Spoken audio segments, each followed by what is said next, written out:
He had everything money could buy, until his friends dared him to do the unthinkable, marry a woman they deemed unworthy of his status. It was supposed to be a joke. Deal. Marry the first fat woman I see tomorrow. This should be easy money. But when he walked into that small bookstore and met her, intelligent, kind, real, everything changed. You want to take me to dinner? Why me, hater? I'm sure you could be with anyone you wanted. Because you're real. You say what you think. That's rare in my world. What started as a cruel wager became the deepest love he'd ever known. But when she discovered the truth behind how they met... You made me a joke, a challenge. How can I trust anything you say? A millionaire who lost everything to find love. A woman who taught him what really mattered. Can a relationship built on deception become something real? And will she forgive the man who bet on her heart but ended up losing his own? Before we get into the story, comment below where in the world you're watching from today. The sun sparkled on the water as Heitor Vasconcelos stood on the deck of his luxury yacht, a glass of expensive champagne in his hand. At 30 years old, he had everything money could buy: designer clothes, fast cars, and a black book full of beautiful women's phone numbers. His dark hair was perfectly styled, his tan perfect, and his white teeth gleamed when he smiled. Another successful deal. Carlos, one of his closest friends, raised his glass. $20 million in one afternoon. You really are the golden boy of Rio, Heitor. Heitor grinned and took a long sip from his glass. The alcohol buzzed through his system, adding to his feeling of invincibility. 6 of his friends surrounded him, all from wealthy families, all living for the next party, the next thrill, the next conquest. "To the good life," Heitor called out, and everyone cheered.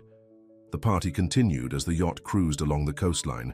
Beautiful women in tiny bikinis lounged on the deck, hired models who giggled at every joke the men made. The music blared, the drinks flowed, and Heitor felt like a king. As night fell, most of the guests had passed out or paired off. Only Heitor and his 2 closest friends remained on the upper deck, Carlos and Rafael, men who'd known him since college and shared his appetite for luxury and excess. "You know what your problem is, Heitor?" Rafael slurred, refilling his glass for the 10th time. "You've got it too easy. Everything falls into your lap: money, women, deals." "That's not a problem," Heitor laughed. "That's called winning at life."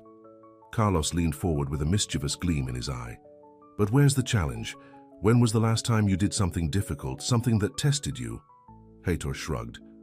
"Why make things difficult when they can be easy?" Rafael and Carlos exchanged looks, a silent communication passing between them. "What about a bet?" Carlos suggested, his voice low and teasing. "Something to shake up your perfect little world." Heitor's competitive streak flared. He'd never backed down from a challenge, and the alcohol had dulled his better judgment. "What kind of bet?" Rafael laughed, a sound that should have warned Heitor. "The ultimate social experiment, something to humble the great Heitor Vasconcelos." "I'm listening." "Gee," Heitor said, leaning back in his chair with confident ease. Carlos looked around, making sure none of the staff were within earshot. "Marry the first fat woman you see tomorrow. No backing out, no prenup, full commitment." A moment of stunned silence hung in the air before Rafael burst into laughter. "Imagine the look on your father's face, the great Vasconcelos heir with an overweight nobody on his arm instead of a model." Rafael could barely contain his amusement. Heitor should have been offended, should have told them to go to hell. But the alcohol, his pride, and years of living without consequences clouded his judgment. "For how long?" he asked, already considering it. "A year," Carlos said. "Long enough to make it real. Long enough to teach you what it's like when people aren't falling at your feet because of your looks and money." "And if I do it?" Heitor raised an eyebrow. "We each pay you $5 million, Rafael said without hesitation. "Tax-free." "And if I don't?" "You pay us each $5 million, Carlos replied. "Plus you admit that for all your talk, you're just a coward who plays it safe." Heitor looked out at the dark ocean, considering. $10 million wasn't much to him, but his pride, that was priceless. The idea was crazy, offensive even. But something in him wanted to prove he could do anything, conquer any challenge. "Deal," he said finally, extending his hand. "But I choose where I go tomorrow to find this woman. No setups." His friends shook his hand, their eyes glinting with victory. None of them realized that this drunken bet would change their lives forever. The next morning, Hater woke with a pounding headache and a fuzzy recollection of the previous night's conversation. As the details of the bet flooded back, he groaned and pulled a pillow over his face. "What was I thinking?" he muttered.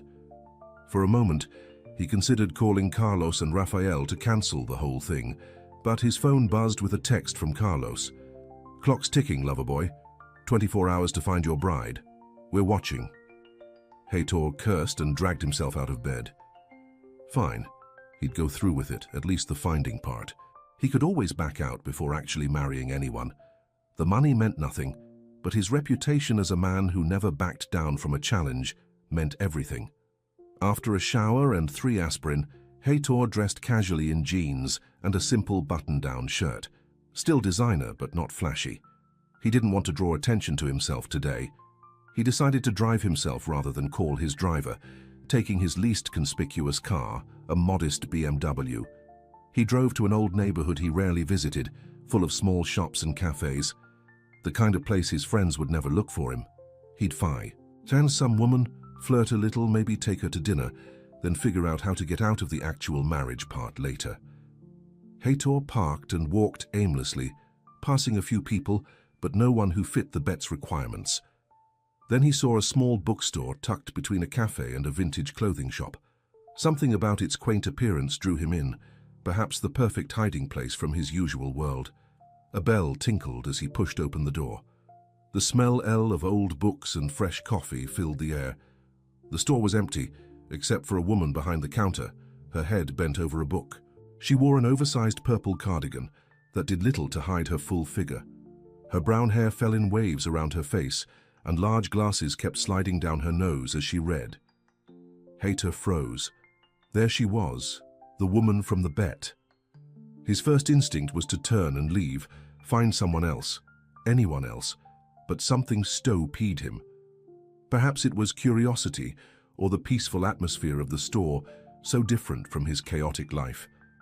He approached the counter slowly. The woman, her name tag read Marta, looked up, startled by his presence. Her eyes widened slightly, and she quickly closed her book, tucking a strand of hair behind her ear nervously. "Can I help you find something?" she asked, her voice soft but clear. For a moment, Hator couldn't speak. Her eyes were a warm bar-own, with flecks of gold, intelligent and deep. Not the vacant stare of the models he usually surrounded himself with. "I'm just browsing," he managed finally. "Do you have any recommendations?" Marta's face lit up, her initial nervousness giving way to genuine enthusiasm. "What kind of books do you enjoy?" Hator rarely read anything beyond financial reports and the occasional sports magazine. "Surprise me," he said with a smile. She studied him for a moment, then moved from behind the counter. Hator noticed how she seemed to curl inward, as if trying to make herself smaller. She led him to a shelf near the window. "This one," she said, pulling out a slim volume. "The Little Prince. Have you read it?" He shook his head. "Is it good?" "It's about seeing with your heart instead of just your eyes," Marta said, a slight blush coloring her cheeks. "I think everyone should read it at least once." Something about her sincerity touched him. This wasn't part of the plan. He was supposed to flirt, be charming, not have an actual conversation. "I'll take it," he said, reaching for the book.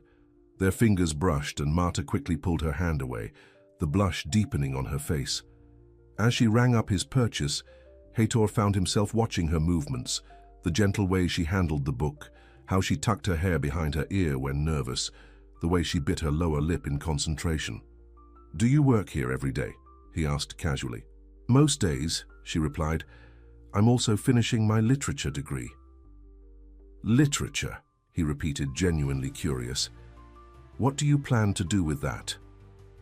"I want to teach," she said, her eyes lighting up again. "Help children discover the magic in books that I found when I was young." There was no pretense in her words, no hidden agenda, just simple passion for something she loved. It was refreshing. "I'm Hator," he said, extending his hand. "Marta," she replied, hesitantly shaking it. Her hand was soft and warm in his. "Marta," he repeated, liking the way her name felt on his tongue. "Would you like to have dinner with me sometime?" The words left his mouth before he could think. This wasn't the plan, a quick flirtation, yes, but not an actual date. Yet something compelled him to ask. Marta's eyes widened in surprise. She glanced around as if expecting to find someone behind her, the real target of his invitation. "Me?" she asked uncertainly. "Yes, you," Heitor confirmed, surprised by his own sincerity. "Why?"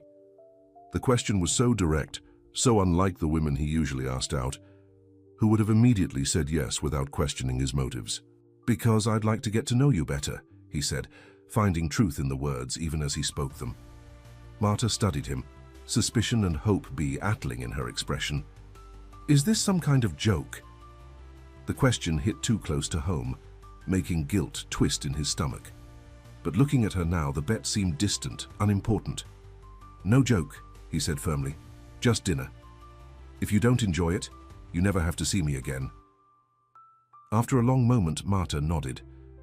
"Okay, dinner." They exchanged phone numbers, and Heitor left the bookstore with more than just a book. He left with a strange feeling in his chest, something unfamiliar and unexpected.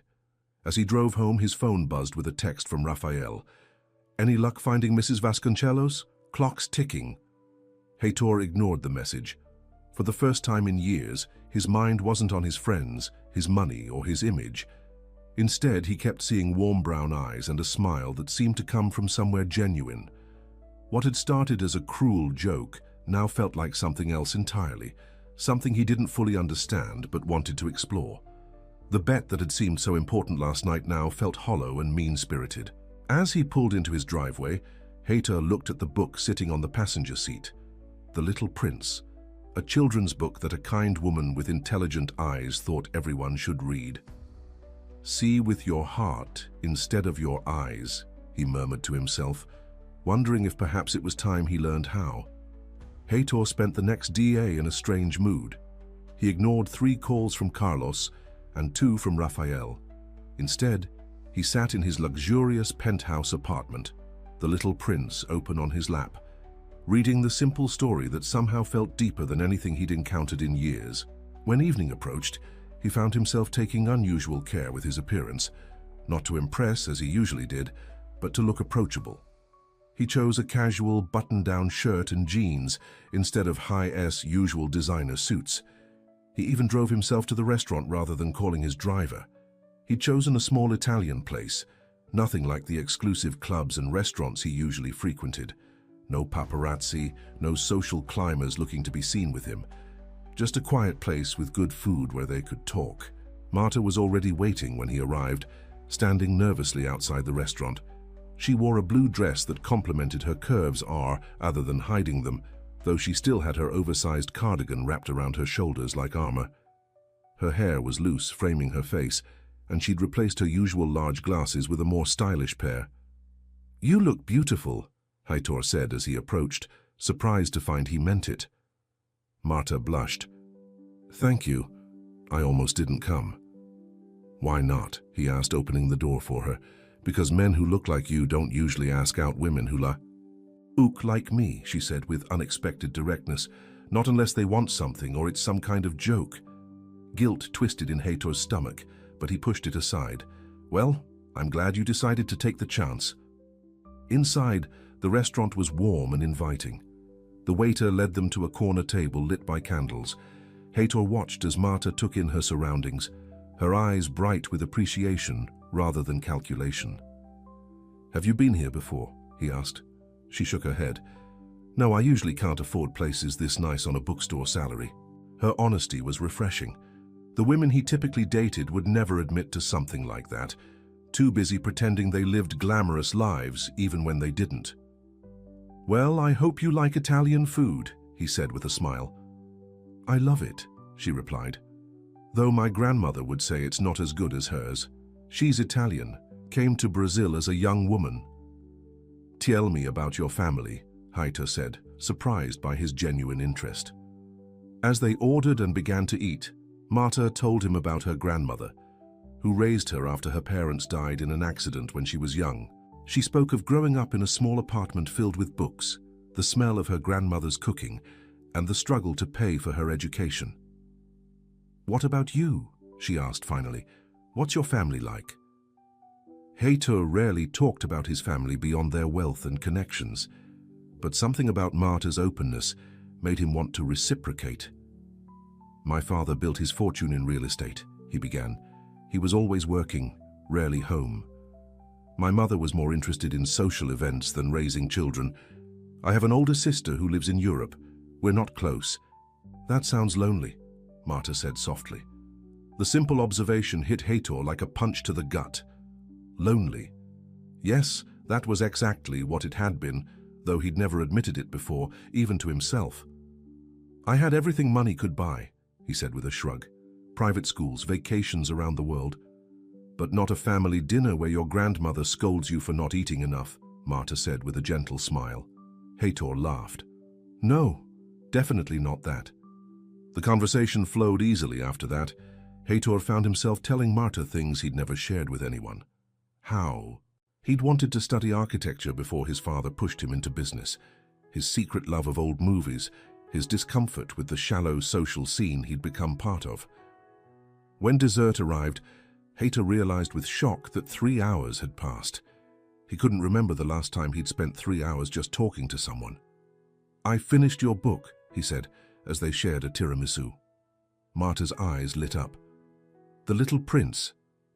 What did you think?" "I liked the fox," Heitor admitted. "The part about taming and creating bonds, how did it go?" "You become responsible forever for what you have tamed." "For what you have tamed," Marta corrected with a smile. "It's about connection. Real connection." Their eyes met across the table, and something shifted between them. Something quiet and important. After dinner, Heitor walked Marta to her car, an old model that had seen better days. "I had a really nice Timmy," she said, her voice soft in the evening air. "So did I," Heitor replied, surprised by how much he meant it. "Can I see you again?" Marta studied him for a moment as if trying to read his intentions. "Why me, Heitor? I'm sure you could be with anyone you wanted." The question caught him off guard. The truth that he'd approached her because of a drunken, cruel bet stuck in his throat. But the rest of the truth was that he'd enjoyed this evening more than any date in recent memory.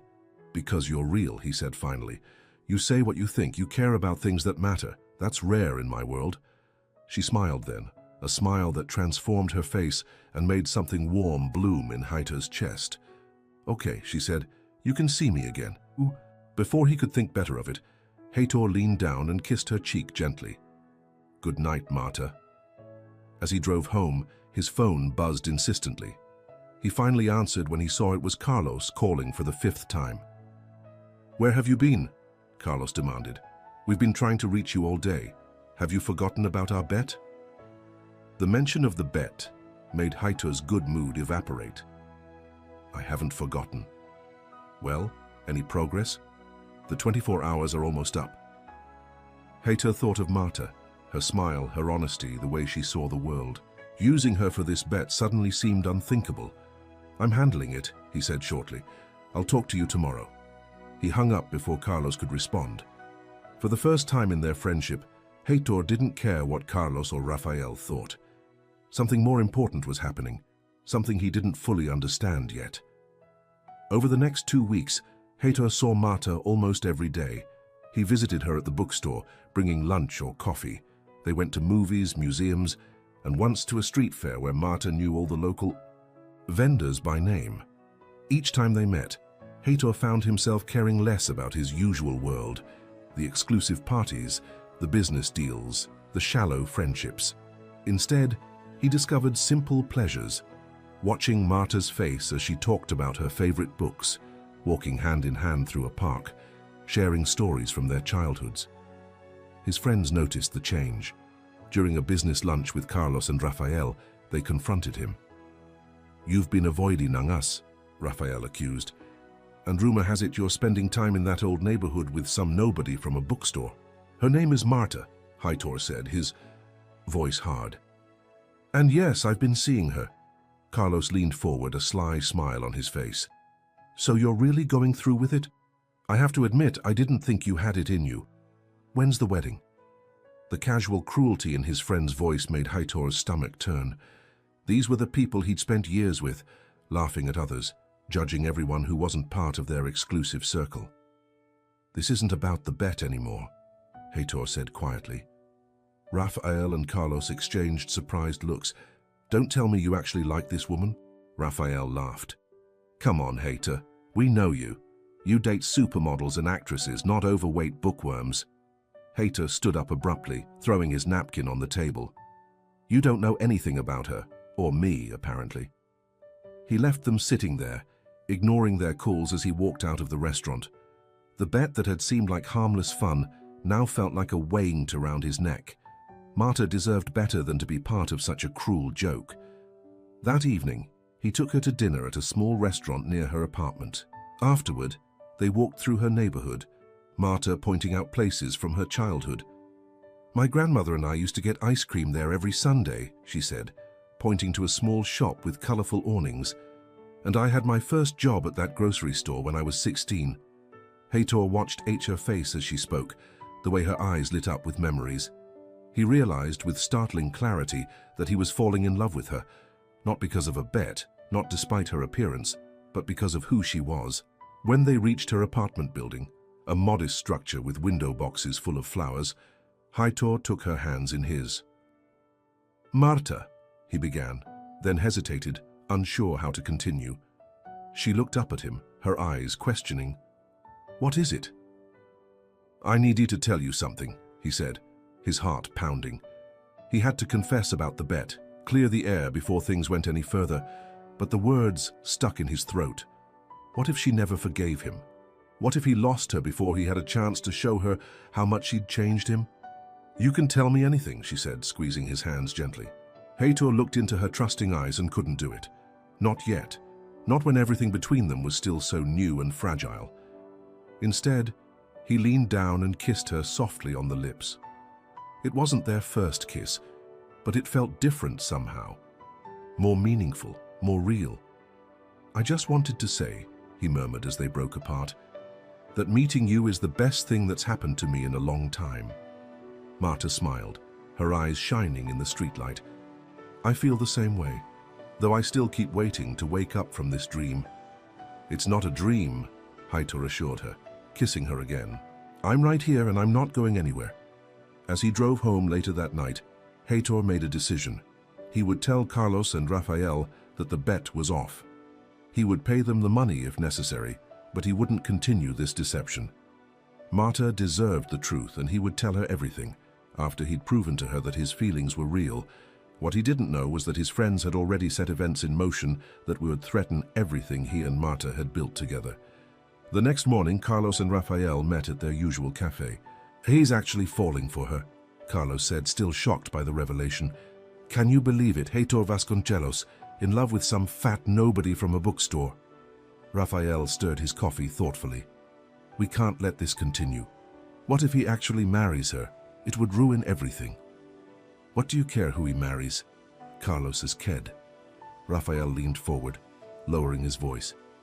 Because his father is about to name him CEO of Vasconcelos Enterprises.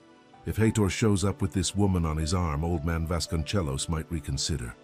And if that happens, our deal with the company could fall through. Carlos's eyes widened. They both had significant investments tied to Heitor's family business. A scandal could affect them all. So what do we do? Carlos asked. Rafael pulled out his phone, a cold smile on his face. We remind Heitor who he really is, and we make sure this Marta person knows it too. He began typing a message, his eyes glinting with malice. After all, a bet is a bet, and Heitor should know better than to forget who his real friends are. 3 weeks after meeting Marta, Heitor found himself in a place he'd never expected, truly happy.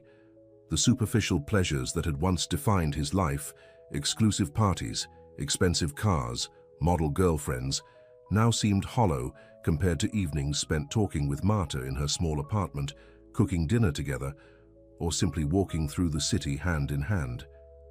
Tonight was special. He'd invited Marta to his penthouse for the first time, wanting to share his world with her. He spent the afternoon preparing, dismissing his housekeeper to cook the meal himself, a simple pasta dish Marta had mentioned her grandmother used to make. As 7 o'clock approached, Heitor looked around his apartment with new eyes. The expensive furniture and art that had once seemed so important now felt cold and impersonal compared to Marta's cozy home filled with books and personal mementos. The doorbell rang, and his heart leaped. When he opened the door, Marta stood there looking nervous but beautiful in a simple blue dress. "Your building is very fancy," she said with a small smile. "The doorman looked at me like I was lost." Heitor felt a flash of anger at the thought of anyone making her uncomfortable. "I'll speak to him. Come in, please." He watched as Marta took in his apartment, her eyes widening at the floor-to-ceiling windows, offering a panoramic view of the city. "This is..." she began, then fell silent, overwhelmed. "Too much?" Heitor asked, suddenly unsure. Marta turned to him, her expression unreadable. "It's just so different from my world. Sometimes I wonder what someone like you sees in someone like me." The perfect moment to tell her the truth about how they met presented itself, but fear held him back. Instead, he crossed the room and took her hands in his. "I see someone real," he said softly. "Someone who cares about things that matter, books, ideas, people, not just money and status." Her smile returned, and the moment passed. They moved to the kitchen, where Heitor proudly showed her the meal he'd prepared. "You cooked?" Marta asked, clearly surprised. "I wanted to do something special," he admitted, "though I can't promise it'll taste like your grandmother's." They ate at the dining table, the city lights twinkling below them. Heitor found himself telling Marta about his dreams, things he'd never shared with anyone. "I always wanted to build things," he confessed. "Beautiful, meaningful spaces for people. But my father insisted I follow him into finance." "It's not too late," Marta said, her eyes serious. "You're only 30. You could still study architecture if that's your passion." The simple encouragement, so different from his friend's focus on money and status, touched something deep inside him. After dinner, they moved to the sofa with glasses of wine, Marta curled against his side, fitting perfectly as if she'd always belonged there. "I have something for you," Heitor said, reaching for a small box on the coffee table. Marta looked surprised as she opened it to find a delicate silver necklace with a small pendant in the shape of a fox, a reference to her favorite character from The Little Prince. "It's beautiful," she whispered, her eyes shining. "Let me," Heitor said, taking the necklace and moving behind her to fasten it around her neck. His fingers brushed against her skin, sending warmth through his body. When she turned to face him, their eyes met, and Heitor knew with sudden clarity that he was in love with her, not because of a bet, not despite her appearance, but because of who she was. Kind, honest, intelligent. "Marta," he began, his voice serious, "these past weeks have been the happiest of my life. You've shown me a different way to live, to see the world." She touched his face gently. "You've changed my life too. I never thought someone like you would look twice at someone like me." The words reminded him again of the bet that had brought them together, the secret he still hadn't shared. Guilt gnawed at him, but he pushed it aside. Tomorrow, he decided. Tomorrow he would tell her everything and beg for her forgiveness. Tonight he just wanted to hold her. The next morning, Heitor woke to his phone buzzing insistently. Marta had left late the previous night, after they'd spent hours talking and sharing slow, tender kisses. He'd never felt so connected to another person. He grabbed his phone, expecting to see her name. Instead, it was Raphael calling for the third time. "What?" Heitor answered, annoyed. "You need to come to the office right now," Raphael said, his voice urgent. "Your father is here and he's asking questions about some woman you've been seeing. Carlos let something slip, and now the old man is on the warpath." Heitor sat up, fully awake now. "What did you tell him?" A pause. "Nothing yet. But Heitor, you need to end this thing with the bookstore girl. Your father is about to announce you as the new CEO. You can't risk everything for some—" "Her name is Marta," Heitor interrupted, anger rising. "And I'm not ending anything. Be reasonable, Raphael urged. You've had your fun. You've proven you can win any bet. Now it's time to come back to reality. This is my reality now, Hater said firmly, and the bet is off. I'll pay you both what I owe, but I'm done with these games. He hung up before Raphael could respond, then quickly dressed. He needed to see his father, explain things before Raphael and Carlos poisoned the situation further. As he drove to the office, Hator rehearsed what he would say. Yes, he was seeing someone new, someone who made him happy, someone who might not fit his father's image of a suitable partner for the Vasconcelos heir, but someone H.E. cared deeply about. His father's secretary looked surprised when he arrived. Mr. Vasconcelos, your father just left for a lunch meeting. He said he'd speak with you tomorrow at the board meeting. Frustrated, Hater headed to his own office. He would try calling his father later.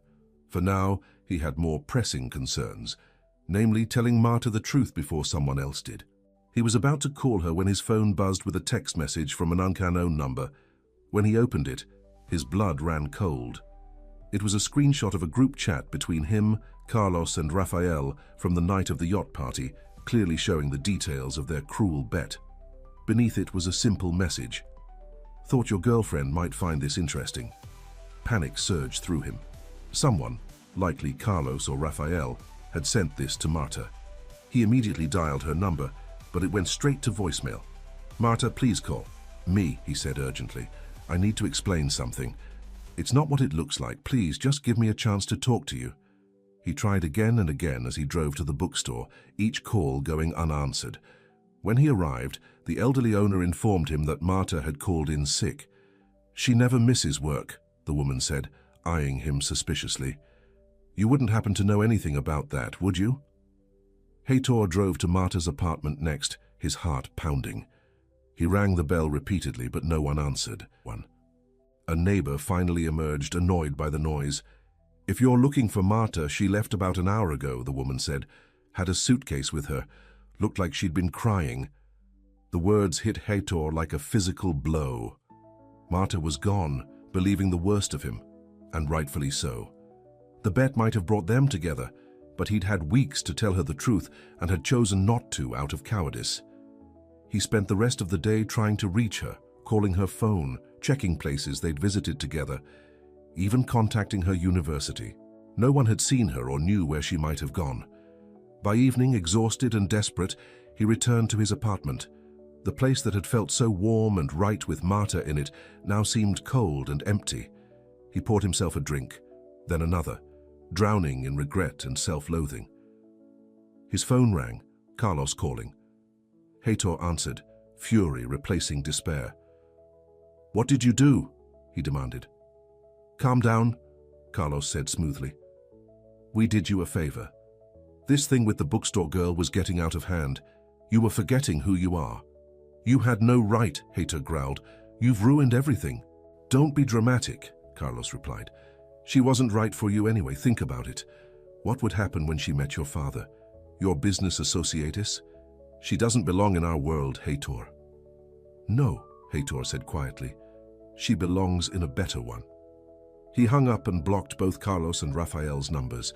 Then he sat in the darkness, replaying every moment with Marta, seeing now how genuine and precious their connection had been, and how thoroughly he had destroyed it with a stupid, drunken bet. The next morning, Hator arrived at Vasconcelos Enterprises for the board meeting, where his father was expected to announce his promotion to CEO. He hadn't slept, hadn't changed his clothes, hadn't bothered to shave. None of it seemed to matter anymore. His father was waiting in the conference room, his face like thunder. Where have you been? And what is this I hear about you dating some nobody from a bookstore? Once those words would have affected Hator, made him scramble to please his father. Now he just felt tired. Her name is Marta, he said. And high's worth 10 of the social climbers you always wanted me to date. His father's face reddened. Have you lost your mind? I'm about to name you CEO of this company. You can't be seen with someone like that. What would our investors think? I don't care, Hator said simply, and I don't want to be CEO. The words surprised even him, but as soon as they were out, he knew they were true. The position he'd been groomed for his entire life, the power and press, Tag he'd always thought he wanted. None of it mattered compared to what he'd found with Marta, and then carelessly thrown away. "What are you saying?" his father demanded. "I'm saying I quit," Hater replied. "Give the position to someone who wants it. I'm going to find Marta and beg her to forgive me. And then if she'll have me, I'm going to marry her." He turned and walked out, ignoring his father's shouts behind him. For the first time in his life, HW was making a choice based not on what others expected of him, but on what he truly wanted. But finding Marta wouldn't be easy. She'd disappeared completely, leaving no trace. Her phone was disconnected, her apartment emptied, her position at the bookstore filled by someone new. It was as if she'd deliberately erased herself from his life. Weeks passed. Hater searched everywhere, hired private investigators, placed ads in newspapers. Nothing. Meanwhile, his former life fell apart around him. His father disowned him, his so-called friends abandoned him, his reputation in business circles was destroyed. None of it mattered. The only thing that mattered was finding Marta and making things right.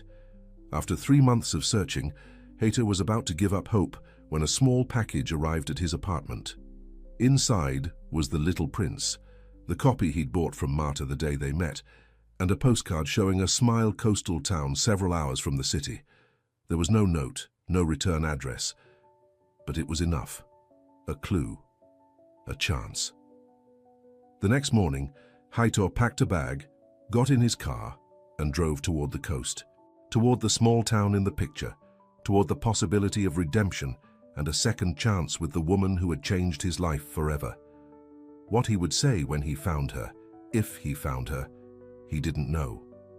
But he knew he would spend the rest of his life trying to make up for the bet he now so deeply regretted. The coastal town of Santa Luz was small and picturesque, with colorful houses climbing up gentle hills that overlooked the ocean. As Hater drove through the narrow streets, the salt air and sound of waves filled his car. It was the kind of peaceful place he would have dismissed as boring a few months ago. Now it felt like a haven. He parked in the town square and got out, clutching the postcar RD that had led him here. The afternoon sun warmed his face as he looked around, wondering where to begin his search. Santa Luz wasn't large, but finding one person without an address would still be challenging. Hator approached a small cafe facing the square and showed the waitress a photo of Marta on his phone. "Do you know this woman?" he asked, trying to keep the desperation from his voice. "Her name is Marta Lima." The waitress studied the photo. The N shook her head. "Sorry, I don't recognize her." Hator's heart sank, but he refused to give up. He spent the next 2 hours going from shop to shop, showing Marta's picture, asking if anyone knew her. No one did, or at least no one admitted to it. By sunset, exhausted and discouraged, he found himself on the beach, watching. The waves crash against the shore. The beauty of it reminded him of Marta, the way she found joy in simple things, the way she saw the world with such open eyes. "I'll find you," he whispered to the ocean, "however long it takes." As darkness fell, Hator checked into a small hotel overlooking the water. The room was simple but clean, nothing like the luxury he was used to. Yet as he stood on the tiny balcony watching the moonlight on the waves, he felt more at peace than he had in his penthouse. The next morning, Hator continued his search. He visited the local medical clinic, the post office, even the small town hall showing Marta's picture and asking questions. No one recognized her, or if they did, they weren't saying. By midday, he was beginning to wonder if the postcard had been a cruel joke, a final punishment for his deception, but something told him to keep looking. On a whim, he followed a wind-in G-path up one of the hills to where a small school stood overlooking the town. Children played in the yard, their laughter carrying on the breeze. Beyond the main building was a smaller structure with a sign that read, "Library." Hator's heart began to race. Marta had been studying to become a teacher. She loved books. It made sense she might work in a school library. He approached the main entrance where a security guard sat at a desk. "Excuse me," Hator said, showing the guard Marta's picture. "I'm looking for this woman. She might work in the library." The guard's expression changed subtly, recognition followed by wariness. "Who's asking?" the man said, his tone protective. My name is Heitor Vasconcelos. He hesitated. What was he to Marta now? I'm someone who cares about her very much. The guard studied him for a long moment. Wait here, he said finally, picking up a phone.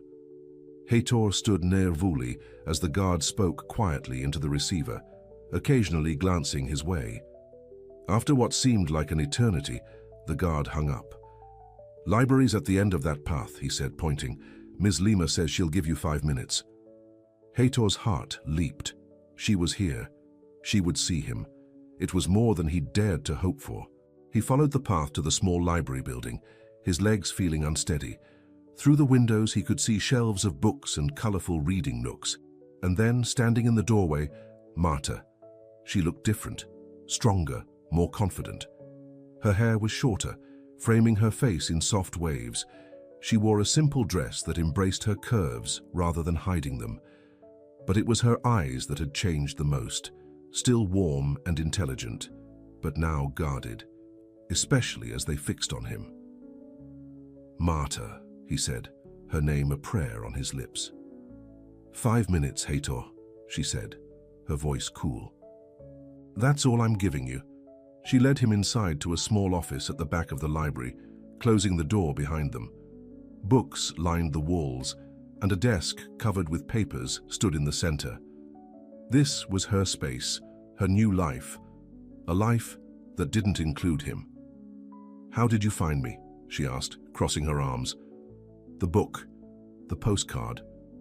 Was that from you? She nodded once. I was angry for a long time, but then I realized I needed closure. I wanted you to know where I was, what I'd made of myself, without you, without your world. Heitor looked around the small office, feeling the peace and purpose that emanated from it. You seem happy here. I am, she said simply. I'm the school librarian. I teach literature to the children. It's not glamorous, but it's real. It matters. Marta, about the bet, he began. I know all about the bet, she interrupted, her voice tight with controlled emotion. Your friend Raphael was very thorough. He sent screenshots, voice messages. He even included a video from that night on the yacht. Did you know he recorded it? The three of you laughing, making your cruel little wager. Shame washed over Heitor. I never meant to hurt you.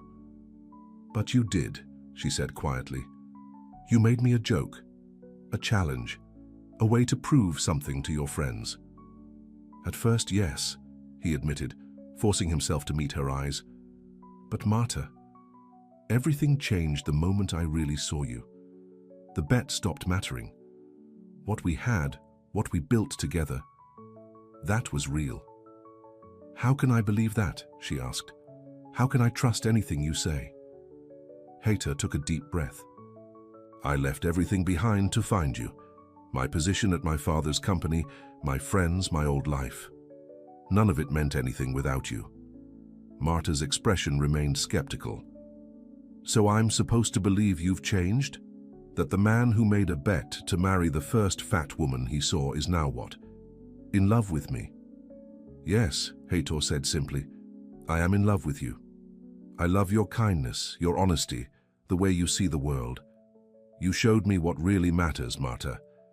And I've spent every day since you left trying to become someone worthy of you. For a moment, something softened in her eyes. Then she shook her head. Your 5 minutes are up, Heitor. I have a class coming in soon. Please, he said desperately, give me a chance to prove it to you. Marta opened the door. I have a life here now. A good life. I don't need you to complicate it again. Heitor wanted to argue, to beg, but he respected her too much for that. She deserved better. I understand, he said quietly. But I'm not giving up, Marta. I'll be in town for a while. If you change your mind, if you want to talk again, I'll be here. He turned to leave, then said, reaching into his pocket. He pulled out a small worn copy of The Little Prince. You forgot this, he said, holding it out to her. It helped me find my way back to you. Marta hesitated, then took the book, her fingers brushing against his. Goodbye, Heitor. He walked away, his heart heavy but not hopeless. She had agreed to see him. It was a start. For the next week, Heitor stayed in Santa Luz, renting a small apartment overlooking the harbor. each day, he walked through the town, getting to know its rhythms and people. He was careful not to intrude on Marta's life, giving her the space she'd asked for. Instead, he focused on becoming part of the community. He helped an elderly fisherman repair his boat. He volunteered at the local community center, using his business skills to help them organize a fundraiser. He spent evenings at the small cafe in the square, sketching buildings, rekindling his old passion for architecture. Word spread quickly in the small town. People began to greet him on the streets, share stories, invite him into their homes. He learned that Marta was well loved here, the kind librarian who read to children and helped adults learn to read too. One evening, as Heitor sat at the cafe sketching, a shadow fell across his table. He looked up to find Marta standing there, watching him with curious eyes. "The fishermen say you helped Pablo fix his boat," she said, her tone less cold than before. "It needed work," Heitor replied with a small shrug. "I had time." "And Maria at the community center says you're helping with their fundraiser." He nodded. "They need a new roof before the rainy season." Marta studied him for a long moment. "What are you doing, Heitor?" "Living," he said simply. "Trying to be useful. Trying to be better." After a hesitation, she sat down across from him. "You're drawing," she observed, looking at his sketch. "I always wanted to be an architect," he admitted. "I've applied to the university in the next town. If they accept me, I'll study part-time while I work." Surprise flickered across her face. "Work? You?" He smiled slightly. "I know, hard to imagine, but I'm helping rebuild the old theater on Palm Street. The owner's paying me to design the renovation." "You're serious about staying here," Marta said, realization dawning in her voice. "I'm serious about building a life I can be proud of," Heitor corrected gently. "A life with purpose. Whether that includes you is your choice, Marta. I won't pressure you, but yes, I'm staying." She didn't respond immediately, instead reaching for his sketchbook. "May I?" He nodded, and she began flipping through the pages, drawings of the harbor, the school, the town square, and portraits, many portraits of her captured from Mem. "Orisasak, you've been busy," she said softly. "I see you everywhere," Heitor admitted. "In the sunrise, in the waves, in the books at the shop window. I'm not stalking you, I promise. I just miss you." Marta closed the sketchbook and handed it back. "There's a community dinner at the school tomorrow night. Everyone in town will be there." She paused. "You could come if you want." It wasn't forgiveness, not yet. But it was an opening. "I'd like that," Heitor said, hope blooming in his chest. The school gymnasium was transformed for the community dinner, with long tables, colorful decorations, and the smell of home-cooked food filling the air. Heitor arrived early, helping to set up chairs and tables. When Marta entered with a group of teachers, their eyes met across the room. She gave him a small smile, tentative but real. Throughout the evening, they orbited each other, talking to others but always aware of where the other was. Finally, as people began to leave, Heitor found himself standing next to her by the dessert table. "Thank you for inviting me," he said. "I have surprised everyone," Marta replied. "The rich playboy from the city helping old fishermen and designing community projects." "I've surprised myself," Heitor admitted. "But it feels right. For the first time, I'm doing things because they matter, not because they impress people." Marta was quiet for a moment.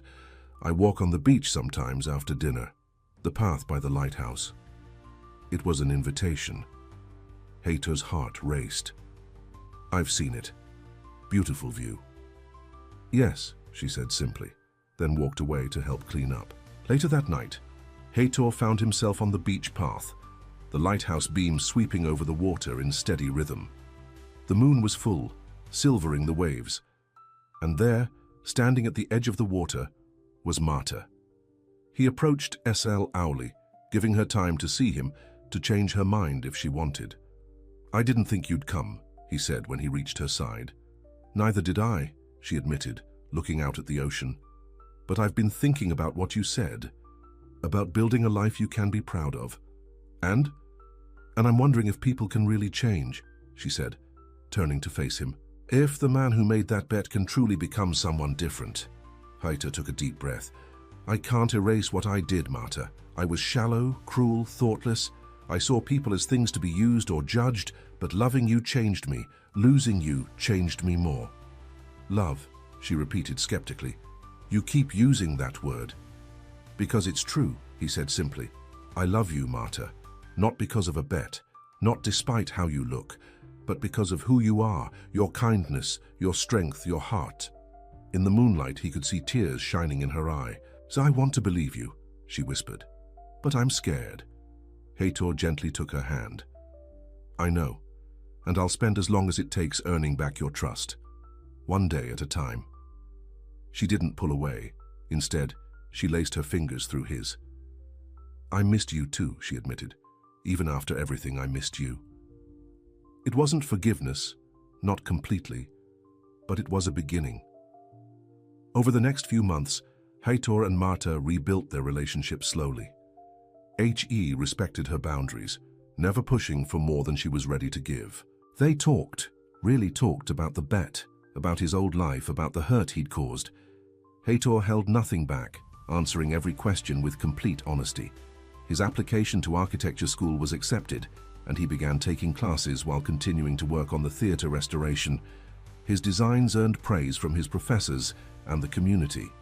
For the first time in his life, he was proud of what he was accomplishing, not because of his name or his wealth, but because of his own efforts. Marta watched his transformation with cautious hope. She saw how he interacted with the townspeople, humble and genuine. She heard the children at the school talk about Mr. Heitor, who was helping design their new playground. She read the articles in the local paper about his volunteer work. 6 months after Heitor arrived in Santa Luz, Marta finally invited him to dinner at her small cottage overlooking the sea. She cooked her grandmother's pasta recipe, the same one he'd attempted that night at his penthouse. As they sat on her porch after dinner, watching the stars emerge over the ocean, Marta turned to him. I have something for you, she said, going inside and returning with a package wrapped in simple paper. Heitor opened it carefully to find a new copy of The Little Prince. I wrote something inside, Marta said softly. He opened the cover to find her neat handwriting. To Heitor, who learned to see with his heart. Love, Marta. Love? He asked, hardly daring to hope. Marta smiled, a full, radiant smile that transformed her face. Yes, love.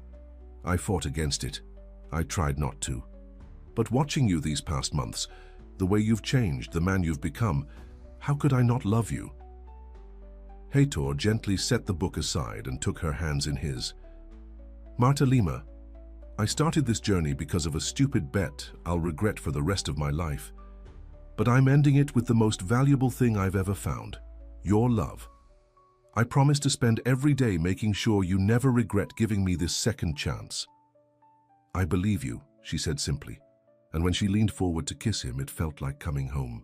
1 year later, the small church in Santa Luz was filled with flowers and music. Heitor stood at the altar, nervous but happy, his architecture professor serving as his best man. The guests were a mix of townspeople who had become friends and a few people from his old life who had proven themselves true friends, including his sister, who had flown in from Europe to support him.